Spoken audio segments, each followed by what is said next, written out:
ময়মনসিংহের জয়নুল আবেদিন পার্কের বৈশাখী মেলাতে কারা কারা গিয়েছো?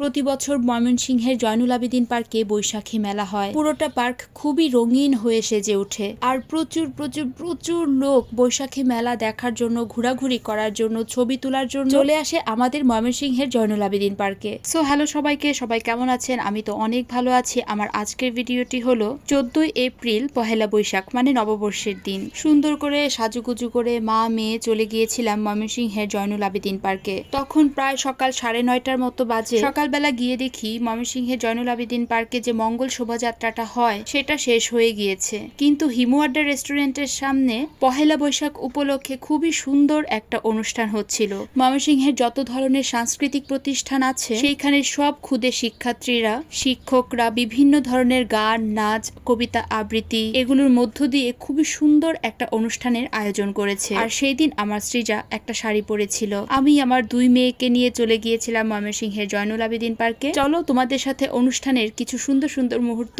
শেয়ার করি। অনুষ্ঠানের এই গানগুলো আর খুব সুন্দর মুহূর্তগুলো তোমাদের সাথে অডিওগুলো দিতে পারলাম না, তার কারণ ইউটিউবে মিউজিক ব্যবহার করার ফলে কপিরাইট চলে আসে। তাই এই সুন্দর সুন্দর ভিডিওগুলোই তোমাদের সাথে আমার ভয়েস দিয়ে শেয়ার করলাম। খুবই সুন্দর একটা অনুষ্ঠান হয়েছিল, একদম মনোমুগ্ধকর। আমাদের গ্রাম বাংলার বহু আগের গানগুলো, সাংস্কৃতিক গানগুলো অনুষ্ঠানের প্রতিটা পর্বে সুন্দর করে তুলে ধরা হয়েছে। যাই হোক, এরপর আমরা হাঁটতে হাঁটতে যত ভেতরে যাচ্ছি দেখছি লোকজনের সংখ্যা এখন বর্তমানে কম, তবে বেলা বাড়ার সাথে সাথে লোকজনের সংখ্যা আরো বাড়ছিল। খুব সুন্দর করে একটা লাল কালারের শাড়ি পরেছি, চুলে ফুল গুজেছি, আর ওই যে দূরে দেখতে পাচ্ছেন ব্রহ্মপুত্র নদীর চরে বাণিজ্য মেলার আয়োজন চলছে। এখনো শুরু হয়নি, তবে মেলার জন্য সবকিছু সাজানো গোছানো হচ্ছে। আর পার্কের এই জায়গাটাতে এসে খুবই ভালো লাগলো। এখানে বাচ্চাদের মাটির খেলনাপাতি রেখে দিয়েছে আর বাচ্চারা এসে রং করছে। সেই সাথে ছবি তোলার জন্য অনেক সুন্দর করে ডেকোরেশন করে রেখেছিল। এখানে দাঁড়িয়ে আমরা সবাই টুকটাক করে ছবি তুলে নিলাম আর ভিডিও ক্যাপচার করে নিলাম। আচ্ছা, এবার আমাকে বলে ফেলো আমার এই ভিডিওটা কারা কোন জায়গা থেকে দেখছেন, আর ময়মনসিংহ থেকে কারা দেখছো তারা কিন্তু অবশ্যই আমাকে কমেন্ট বক্সে জানাবে। ভিডিওটা ভালো লেগে থাকলে অবশ্যই সবাই লাইক আর কমেন্ট করবে, আর আমার পেজটাকে লাইক বা ফলো করে দিতে কিন্তু একদম ভুলবে না। ও হ্যাঁ, ভিডিওটা ভালো লেগে থাকলে অবশ্যই টাইমলাইনে শেয়ার করে রাখতে পারো। মেলা মানে বিভিন্ন ধরনের রঙিন জিনিসপত্র নিয়ে বসে থাকা। এইদিকে আমার ত্রিধাকে শুভ নববর্ষটা আর্ট করে দিতে বললাম। গালে শুভ নববর্ষ লেখাটা ভালোই হয়েছে, কি বলেন? অনেককেই দেখলাম বড় থেকে ছোট সবাই গালের মধ্যে কোনো না কোনো আর্ট করছে। আর মেলাতে গেলে সবচেয়ে বেশি আকর্ষণ করে আমার যেটা, সেটা হলো চুড়ি। বিভিন্ন ধরনের রং বেরঙের চুড়ি দেখেই মনটা আনন্দে ভরে যায়। মেয়েদের যে কত ধরনের জিনিসপত্র মেলাতে গেলেই শুধু চোখে পড়ে। আর এদিকে কিছু আর্টিফিশিয়াল ফুল ছিল, ফুলগুলো দেখতেও ভীষণ ভালো লাগছিল। আর ত্রিধা আর শ্রেষ্ঠার জন্য বাবল কিনে দিয়েছিলাম।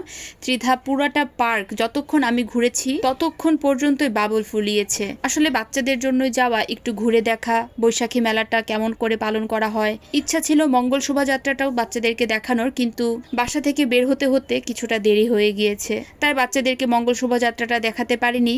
আর একটু সামনের দিকে হেঁটে হেঁটে গিয়ে দেখলাম সার্কিট হাউস মাঠের কাছাকাছি আরো একটা বৈশাখী মেলা হচ্ছে। সেখানে গিয়ে দেখলাম মঙ্গল শোভাযাত্রার কিছু কিছু জিনিসপত্র এনে রেখেছে। একটা ইলিশ মাছ ছিল, মুরগি ছিল, সেইগুলোর সাথে দাঁড়িয়ে দাঁড়িয়েও বাচ্চারা ছবি তুলছে। তাই সৃজা আর ত্রিধাকেও সেখানে দাঁড়িয়ে দাঁড় করিয়ে কিছু ছবি তুলে দিলাম। আর এই যে এই পার্সটা আমার কাছে এত ভালো লেগেছে, ফেসবুকের খুবই ট্রেন্ডিং একটা পার্স, খুবই সুন্দর লেগেছিল, কিন্তু বাজেটে ছিল না বলে পার্সটা নেওয়া হয়নি। পার্সটা সবাই দেখছিল। সেই সাথে সৃজা তার বেশ কিছু ফ্রেন্ডের সাথে দেখা, সবার সাথে ছোট করে ছবি তুলে নিলাম আর ভিডিও ক্যাপচার করে নিলাম। আর আমরা মেয়েরা মিরর দেখলে ছবি বা ভিডিও ক্যাপচার করব না তা তো হতেই পারে না। মেলায় ঘুরতে গেলে মোটামুটি প্রায় সবার সাথেই দেখা হয়। এই যে সৃষ্টির সাথে দেখা হয়ে গেল। 2 দিন আগে তো আমরা সব বান্ধবীরা মিলে পহেলা বৈশাখের আগেই পহেলা বৈশাখের ঘোরাঘুরিটা কমপ্লিট করে ফেলেছিলাম।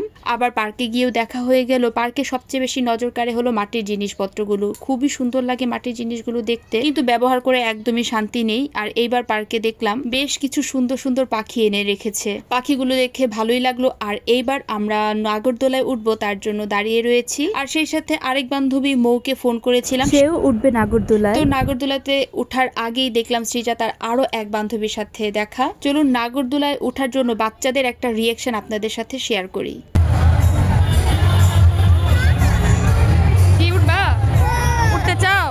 আচ্ছা, সৃজা উঠতে চাও? দেখলেন বাচ্চাদের রিয়াকশনটা একবার, বাচ্চারা তো খুবই খুশি নাগরদোলা দেখে।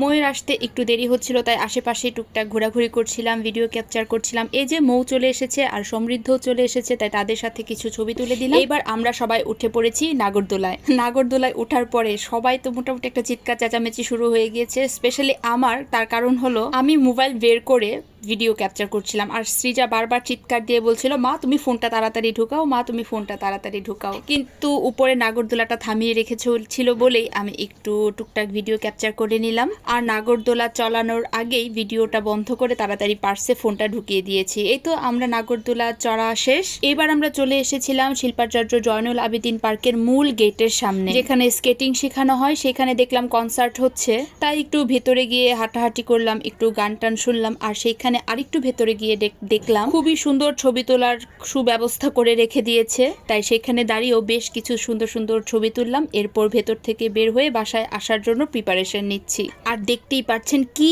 পরিমাণে ভিড়, প্রচুর লোক হয়েছিল সকালবেলা। এখন প্রায় 12:30টার মতো বাজে। জয়নুল আবেদিন পার্কে আমরা প্রায় 3 থেকে 3.5 ঘন্টার মতো ছিলাম। বাইরে কিন্তু কোনো রোদ ছিল না, তবে গরম ছিল প্রচুর। এই গরমের মধ্যেই হাঁটতে হাঁটতে পুরোটা পার্ক মোটামুটি ঘুরেছি, তবে পার্কের ভেতরে আর যাইনি। এবার বাচ্চাদেরকে আইসক্রিম কিনে দিলাম আর নিজেও একটা আইসক্রিম খেতে খেতে হাঁটা ধরেছি। কোনো একটা রিক্সা নিয়ে যে চলে আসব। অতঃপর টাউন হলের সামনে এসে রিক্সা পেলাম আর আমাদের ঘোরাঘুরিও সম্পন্ন করলাম। সো আজকে তোমাদের সাথে ময়মনসিংহের জয়নুল আবেদিন পার্কের বৈশাখী মেলাটা ঘুরে দেখালাম। দেখা হবে বাসায় গিয়ে আমি কি কি করেছি সেই ভিডিও নিয়ে। তো আজকের ভিডিওটা এই পর্যন্তই। So tata.